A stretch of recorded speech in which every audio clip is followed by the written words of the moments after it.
nos assentar, queridos. Abra sua Bíblia em Efésios. Efésios capítulo 1.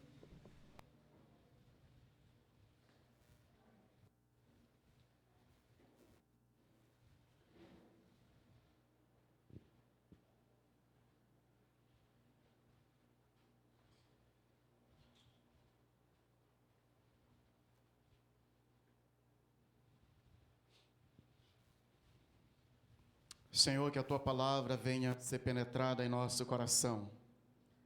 Que Teu Espírito, meu Deus, fale conosco. Que esta palavra que é viva, ela possa causar profundas transformações nessa manhã. Em nome de Jesus. Amém. Amém. Existe esperança aí no seu coração? Você tem motivos para ter esperança? Amém. Que maravilha. Nós queremos pensar sobre isto nessa manhã. Você tem motivos para ter esperança diante de tanta coisa ruim que já aconteceu? Nós estamos no ano novo, tudo novo. Amém? O ano, a estação da esperança. E às vezes a gente olha para trás e, se não tivermos cuidado, a gente não vai encontrar motivos para ter esperança. Quando a gente fala de igreja, se a gente olha para algumas situações, a gente fica sem esperança. Acabamos de ter um momento profético, eu creio muito nisso. Você crê nisso? Amém. Cadeias foram quebradas, grilhões foram rompidos, porque, meus queridos, Deus, Ele deseja salvar, redimir uma pessoa, mas Ele deseja redimir também uma comunidade, uma cidade, uma nação. E quando uma nação, uma cidade, uma comunidade, ela se torna banalizada, uma comunidade cristã se torna banalizada, o evangelho ele vai encontrar muitas barreiras. Quantos de vocês já ouviram aquela frase, por isso que eu não me converto, por isso que eu não sou crente, por isso que eu não vou para essa igreja, por isso que, não é? As trevas, elas falam alto no ouvido dos incrédulos, para que eles não se convertam. Existem algumas situações dessas, aqui, estamos entre família. E se a gente olhar para esse quadro, e fixar os nossos olhos apenas nesses quadros, nós vamos achar que não temos motivos para ter esperança. Mas, se existem coisas difíceis, ruins, Deus é o Deus que pode transformar em situações boas. Nós estamos firmados em um Deus que nos dá esperança. Assim como Jeremias disse, quero trazer à memória, não esses caos, não essas desgraças da vida. Nós queremos trazer à memória aquilo que é bom, aquilo que nos dá esperança. E deixa eu te dizer uma coisa, nós temos muitos motivos para ter esperança, com certeza. Eu tenho, você tem? Amém. Temos motivo para sonharmos, para nos alegrar, para termos esperança, para sonharmos com dias melhores. Temos esperança, sim. E gostaria de trazer alguns motivos pelos quais nós podemos ter esperança. Quais seriam esses motivos? Primeiro, qual é? Você foi salvo. Existe coisa mais extraordinária do que essa? De verdade? Não existe. Nós fomos salvos. E isso é o motivo pelo qual nós temos esperança.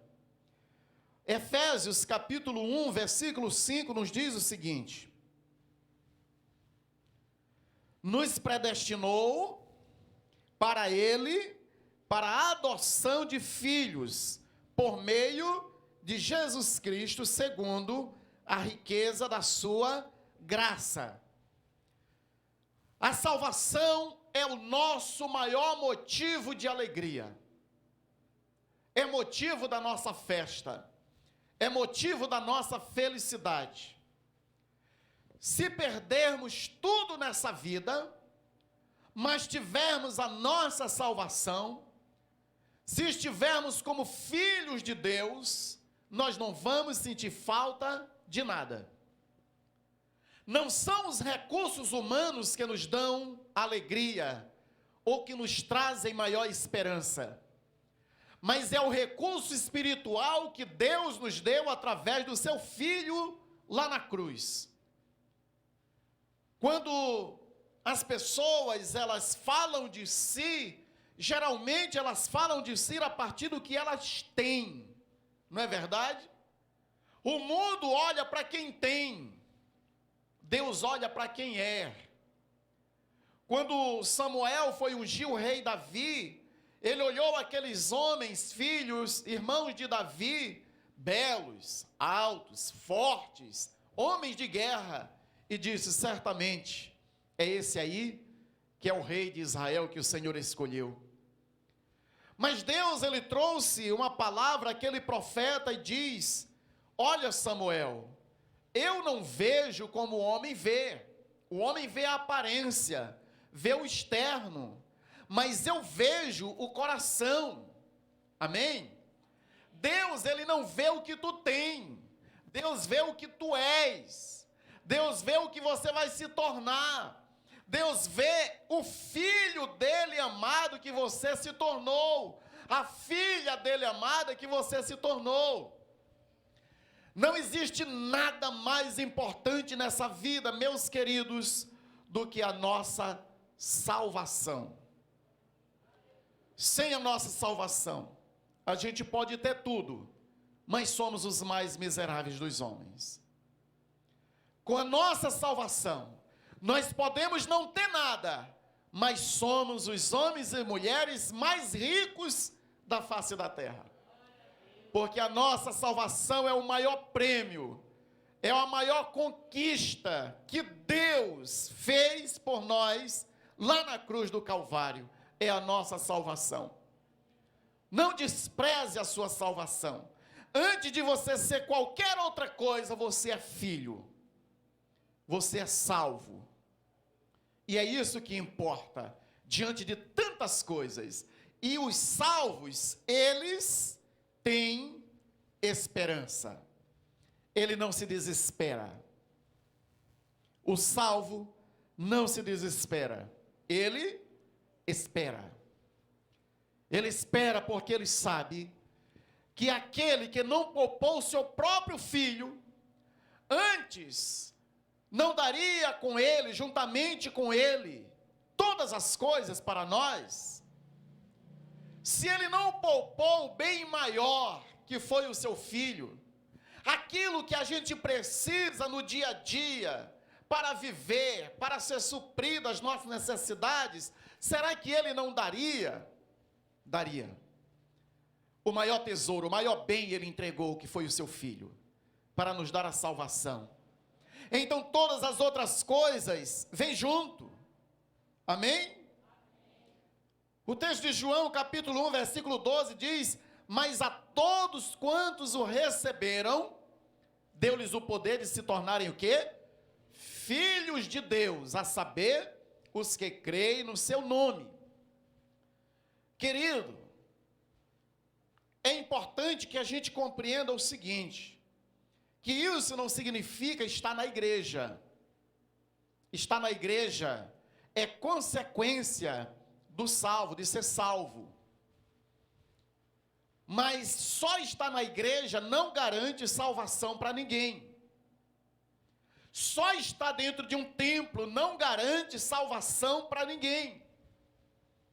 O que garante a salvação é sermos nascidos de novo, é sermos regenerados, é sermos salvos pelo sangue de Jesus que nos limpa de todo o pecado. Quando quando alguém é salvo, essa pessoa, ela vive em um mar de esperança, porque ela já é completa, ela é satisfeita. Se ela tem Deus, ela tem tudo. Então ela vive em esperança, e uma esperança viva. Amém, amados? Glória a Deus. Aonde está ancorada a nossa esperança? Estaria na terra? Estaria em nossa força, em nossa sabedoria? Estaria no dinheiro, nos amigos? Estaria em nós mesmos? Em nossa família? Aonde estaria a nossa esperança? Ou aonde está a nossa esperança? Realmente está em Deus? Realmente está em Cristo Jesus? Você tem convicção disso?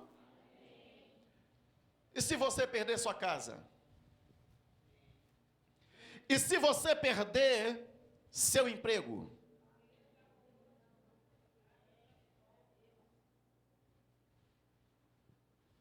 Se você perder tudo que tem, sua esperança continua em Deus?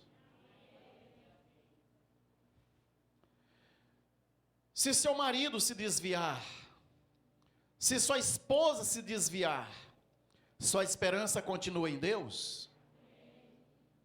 Se o teu filho se desviar, sua esperança continua em Deus?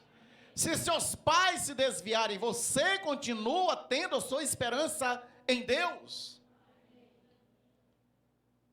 É importante que a gente pense a respeito disso. A nossa esperança, meus amigos, não pode estar firmado na terra. A nossa esperança não pode estar firmado em bens. A nossa esperança não pode estar firmada nas pessoas. Não pode.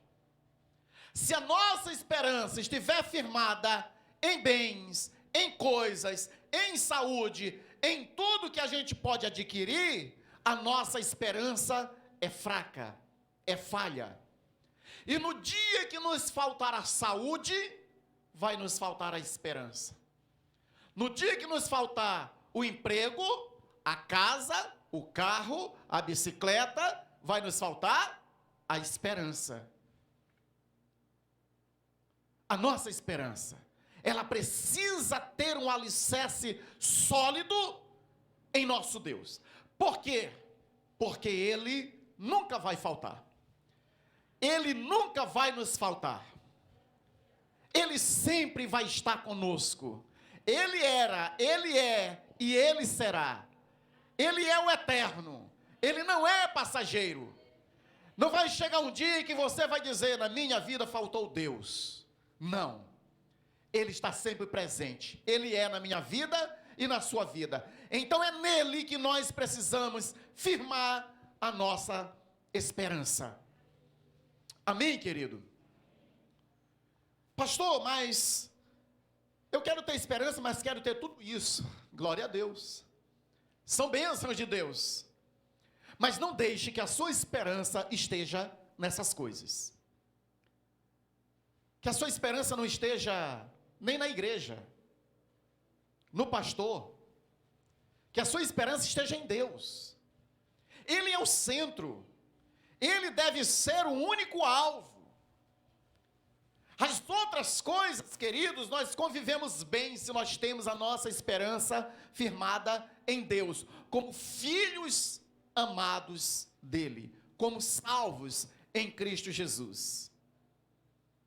Lembra de Jó? Jó perdeu tudo. A esperança de Jó não estava na maior riqueza que ele tinha. Ele era o homem mais rico do Oriente. Tinha uma bela família. Tinha muitos empregados, muitos camelos, muitos bois. Tinha muita coisa. O homem mais rico do Oriente. mas era um servo fiel ao Senhor, e a sua esperança estava no seu Criador. Ele pode dizer: eu sei que o meu Redentor vive. E olha que no final ele diz: antes eu te conhecia só de ouvir falar, mas agora, depois de tudo que eu passei, os meus olhos te contemplam. A esperança de Jó não estava em nada que ele tinha, mas em tudo que era Deus na vida dele. Se nos falta tudo, que a nossa esperança continue em Deus. É por isso que nós vivemos e não sobrevivemos 2020. Porque o medo se alastrou. Os alicerces do mundo foram sacudidos. Os poderosos entraram em pânico. A ciência ficou perdida. Todo o dinheiro do mundo foi nada.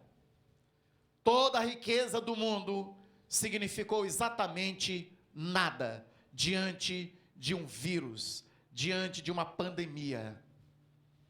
Morreram ricos e pobres, pretos e brancos, grandes e pequenos. Isso para nós sabermos que a nossa esperança não pode estar em coisas, em recursos materiais, recursos financeiros, na ciência, no homem, não pode estar. Tem que estar em Deus. Ele vive acima de tudo isso. Amém, amados? Amém. Outro motivo pelo qual nós temos esperança é que você foi feito o quê? Santo. Você é santo? Amém. O versículo 4 de Efésios 1.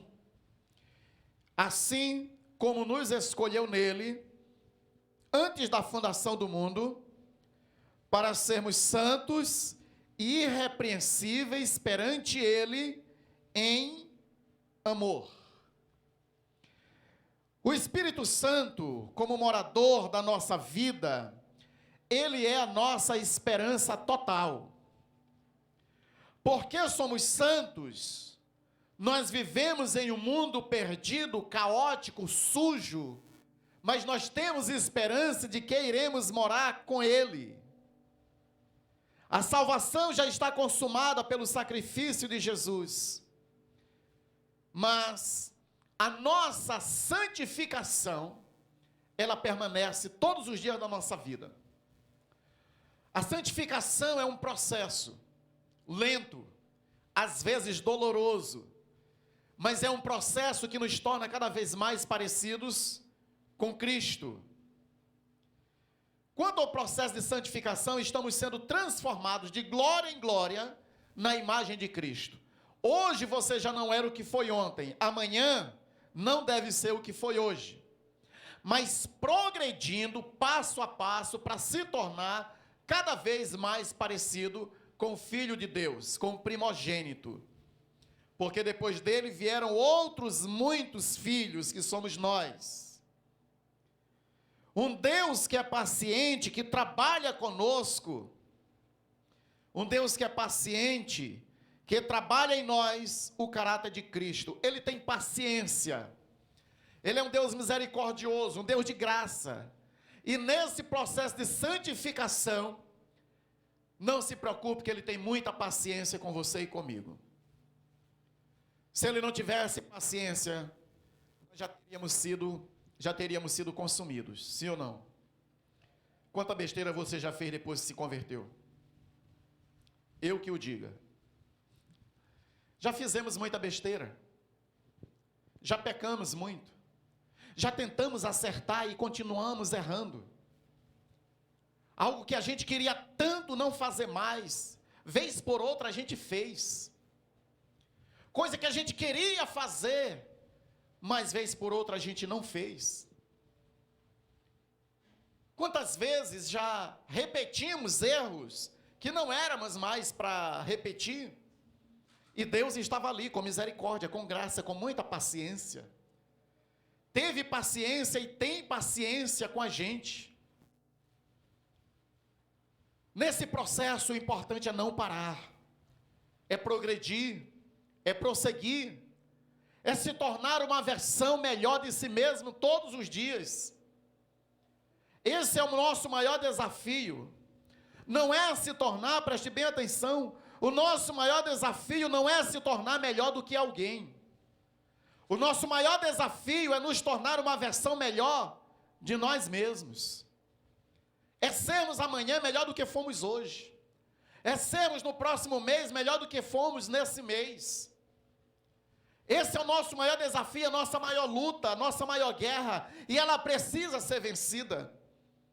Não podemos regredir, não podemos voltar atrás, não podemos olhar para trás.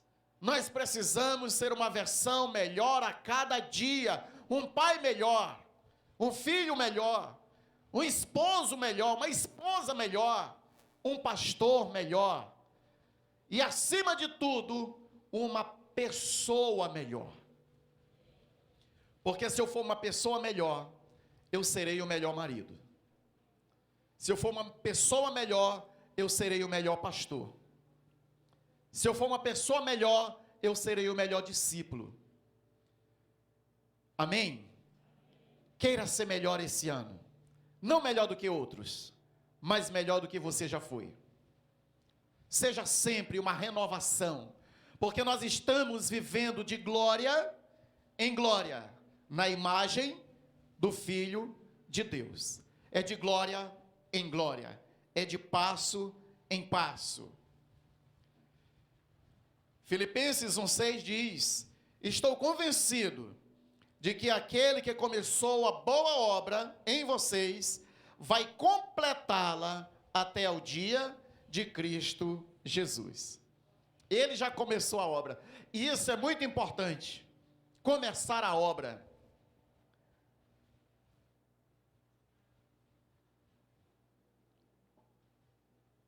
Eu creio que alguns de vocês, ou todos vocês, estão com uma expectativa muito grande do dia que nós vamos construir o nosso templo. Sim ou não? Gente, eu já posso imaginar, né? Tem gente que diz assim: rapaz, eu não vejo a hora. Pois eu já vejo.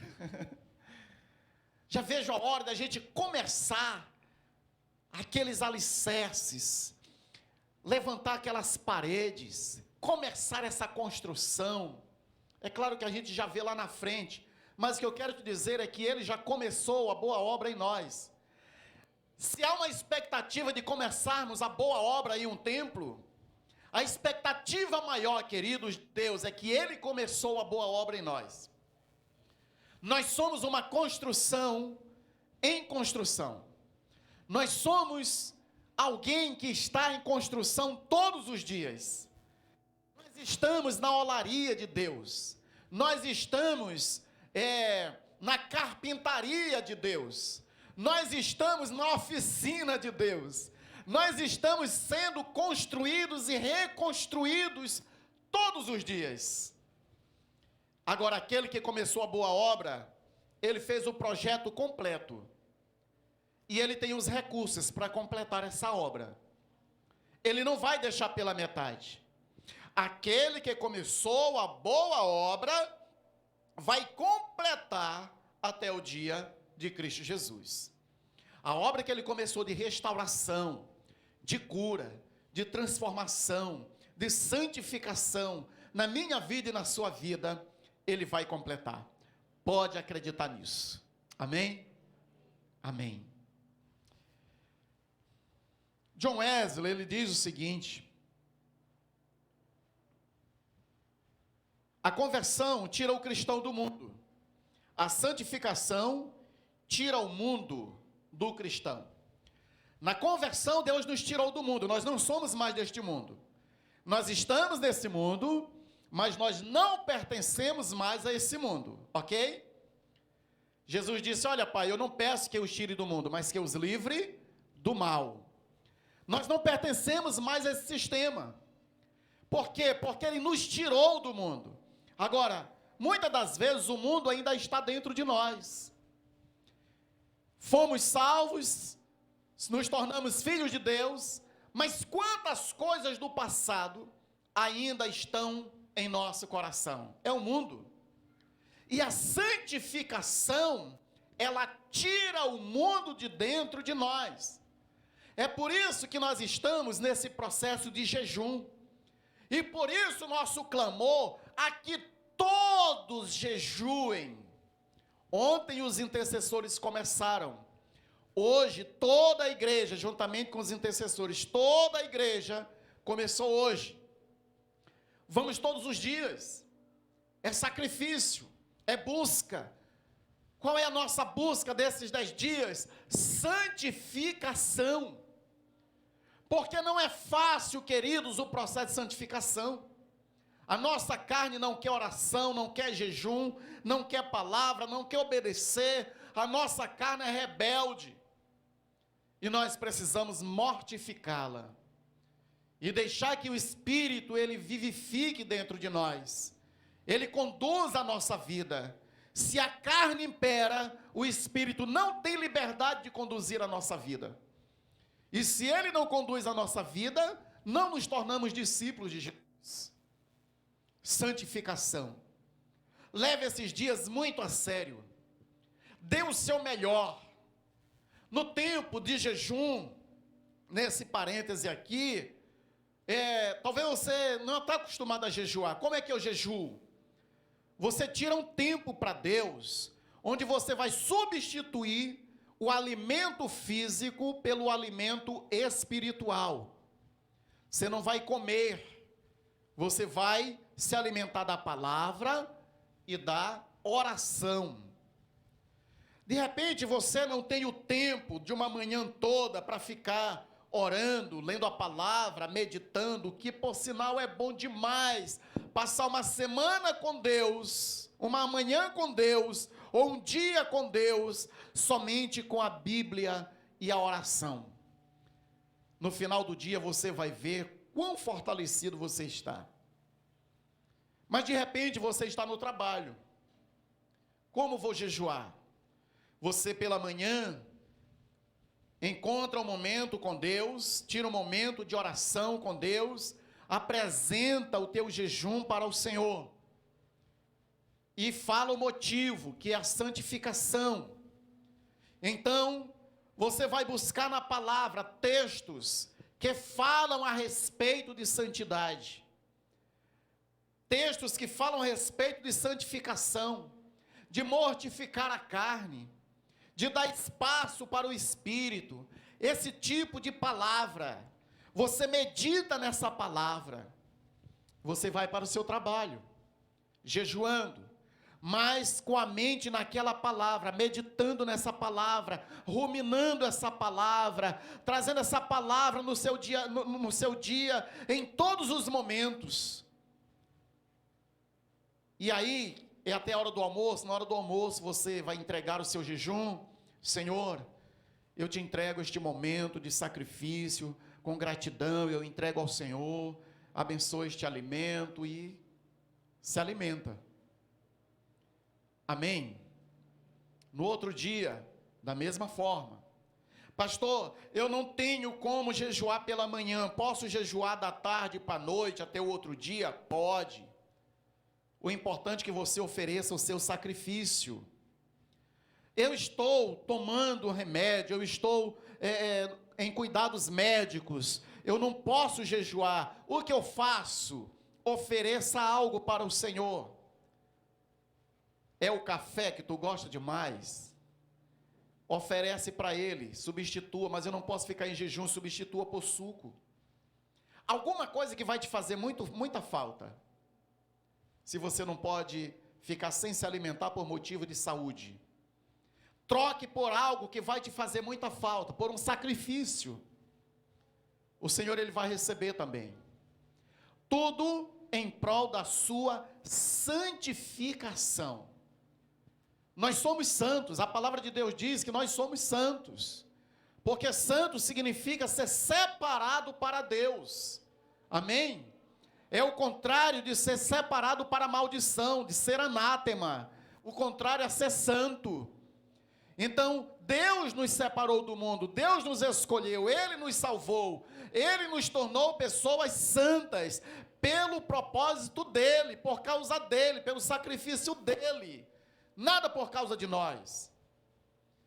Agora, o processo de santificação, ele continua. Por isso, nós temos esperança de dias melhores, não somente na terra, mas também no céu. Porque um outro motivo de termos esperança é que nós seremos o quê? Glorificados. Seremos glorificados. Fomos salvos, somos santos e seremos glorificados. Romanos 8:30 diz o seguinte: e aos que predestinou, a esses também chamou, e aos que chamou, a esses também justificou, e aos que justificou, a esses também glorificou. Amém? Veja que glorificou está não no passado e nem no presente. Não no presente nem no futuro. Está onde? No passado. Glorificou. Não é verdade? Mas como? Se nós estamos aqui ainda, se ainda não morremos, como é que Ele já nos glorificou? Se Ele nos salvou, nos predestinou, nos salvou, nos santificou, e agora Ele nos glorificou. É porque, queridos, aquele que é salvo está garantido a sua glorificação. Amém? A glorificação, ela se dará no último estágio, no céu, depois da nossa morte, ou depois do nosso arrebatamento. Mas a palavra já diz que Ele nos glorificou, ou seja, há uma certeza disso. Ele já fez isso desde a eternidade. Essa obra que Ele está fazendo em nós, já havia sido planejada antes mesmo que houvesse céus e terra. Antes dos tempos eternos, Ele já havia preparado isso para nós. Então, Ele já nos glorificou na eternidade. E isso será ainda consumado quando formos para o céu. A salvação é um fato passado, uma realidade presente e uma garantia futura. Ela é uma garantia futura. Se você é salvo hoje, você será glorificado. Agora, se não é salvo hoje, você será condenado, a menos que entregue sua vida para Jesus. Existe a glorificação e existe a condenação. Para aqueles que são salvos hoje, a glorificação está aguardando. Nós que já fomos salvos da condenação do pecado, e estamos sendo salvos do poder do pecado, seremos então salvos da presença do pecado. Nós fomos salvos do poder do pecado. O pecado, ele não tem mais domínio sobre nós. Ele não tem mais poder sobre nós. Por isso, nós fomos salvos da condenação dele. Era ele que iria nos levar para o inferno. Por causa do pecado, nós iríamos para o inferno. O Senhor nos resgatou. Nós que somos salvos, não vamos mais para a condenação, mas para a glorificação. Amém? Também nós estamos sendo salvos do poder do pecado. Aí sim, ele não terá mais domínio, poder sobre nós. Lembra de Adão? Adão, ele tinha livre-arbítrio para pecar ou não pecar. E ele escolheu pecar. Mas ele tinha escolha de não pecar? Tinha. Ele não havia pecado, então ele não era escravo do pecado ainda. Ele era livre, ele tinha livre-arbítrio para fazer o bem ou para fazer o mal. Ele decidiu pecar. Depois que ele decidiu pecar, nós não temos esse livre-arbítrio para dizer, não, eu não vou nascer pecador, ou eu vou nascer pecador. Não. Todos nós nascemos pecadores, inclinados para o mal, propensos ao pecado. Toda a nossa natureza humana é para o pecado, é contra Deus, é contra a vontade de Deus, é para quebrar as leis de Deus. Só que encontramos Jesus. Quando nós encontramos Jesus, ou Ele nos encontrou, aí nós voltamos à essência. Hoje, nós temos liberdade novamente para pecar ou para não pecar. Entenderam? Adão tinha isso, e isso está sendo restaurado em nós agora. Quem aqui é escravo do pecado? Por que não é mais? Porque Jesus nos libertou. E conhecereis a verdade vos libertará. Se o Filho vos libertar, verdadeiramente sereis livres. Então, se não somos mais escravos do pecado, o pecado não manda mais em nós. Amém? Não manda. Agora, a gente pode pecar?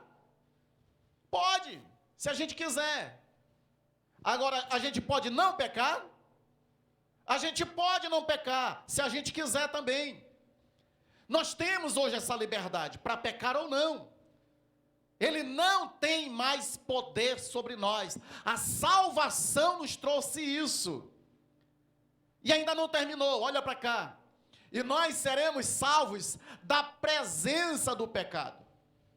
Quando nós chegarmos no céu, não haverá mais pecado. A gente vai dizer, ufa, deixei de lutar, deixei de guerrear.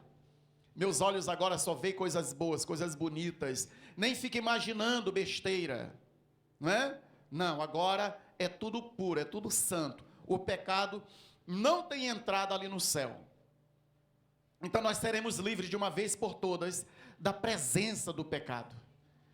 Isso será glorioso, queridos, maravilhoso. Já imaginou a gente naquela comunhão perfeita no céu, sem pecado nenhum, sem estar querendo que o outro não fique perto da gente, sem estar com picuinha com alguém, querendo abraçar todo mundo. Não, aqui eu não abraço aquele não, aquele também não, meu Deus, fulano de tal falou de mim, não sei o quê. Não vai haver nada disso. Então vai haver uma harmonia tão grande, queridos. Vai ser tão bom. E olha, nós vamos estar lá, nós vamos nos encontrar lá. Amém? Amém. E essa deve ser a maior esperança do salvo. É chegar naquele dia. É chegar no céu. É chegar sem a presença do pecado. 1 Coríntios capítulo 15. Abra comigo.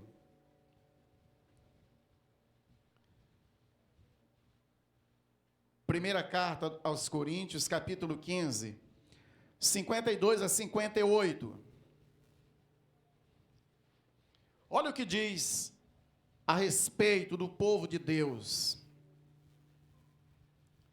No momento, a partir de 52, no momento, no abrir e fechar de olhos, ao ressoar da última trombeta, a trombeta soará, os mortos ressuscitarão, incorruptível, e nós seremos transformados, porque é necessário que este corpo corruptível se revista da incorruptibilidade, e o corpo que é mortal se revista da imortalidade. E quando este corpo corruptível se revestir da incorruptibilidade, e o que é mortal se revestir da imortalidade, então se cumprirá a palavra que está escrita: tragada foi a morte pela vitória. Onde está, ó morte, a tua vitória? Onde está, ó morte, o teu aguilhão? O aguilhão da morte é o pecado, e a força do pecado é a lei. Graças a Deus que nos dá a vitória por intermédio de Cristo Jesus. Portanto, meus amados irmãos, sede firmes e inabaláveis, e sempre abundantes na obra do Senhor, sabendo que no Senhor o vosso trabalho não é vão. Amém? Que coisa linda! Seremos transformados, ou seremos ressuscitados. Se Jesus voltar, e alguns de nós, ou todos nós, já tiver morrido no Senhor, nós seremos ressuscitados. E os vivos serão transformados, e se encontrarão com Ele. Agora, Uma coisa que precisamos frisar aqui é que naquele dia a morte ela já foi tragada, já foi vencida. Por que que a morte já foi vencida? Por causa do pecado que não existe mais. Porque o aguilhão, a força da morte é o pecado. E a força do pecado é a lei. Mas graças a Deus que nos dá a vitória por Cristo Jesus, nosso Senhor. Então seremos livres do pecado, porque a morte também perdeu. Ela perdeu com Jesus e perderá com todos nós. Ela não será mais esse bicho papão. Na verdade, para nós, ela é só uma passagem, é só um passaporte.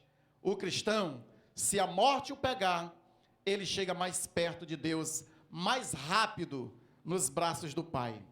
Claro que nós não queremos ir ainda, mas, se for o caso, ela é só uma porta. Não tenha medo da morte. Ela não é o nosso maior inimigo. Porque Jesus já venceu ela por nós, e nós também venceremos. Amém? Recebemos o corpo imortal, incorruptível, poderoso, glorioso e celestial, semelhante ao corpo de glória de Cristo. Quando Cristo voltar em sua majestade e glória, os mortos em Cristo ressuscitarão primeiro, e os que estiverem vivos serão transformados e arrebatados para encontrarem com o Senhor Jesus nos ares. Assim estaremos para sempre com o Senhor. Amém, queridos? Nós que fomos escolhidos na eternidade e chamados eficazmente no tempo, seremos recebidos em glória. Por isso, podemos ter esperança. Amém? A esperança no seu coração. Você é salvo, é santo, será glorificado. Então, a esperança. Essa é a nossa viva esperança. Amém? Que Deus em Cristo aplique essa palavra no meu coração e no seu coração.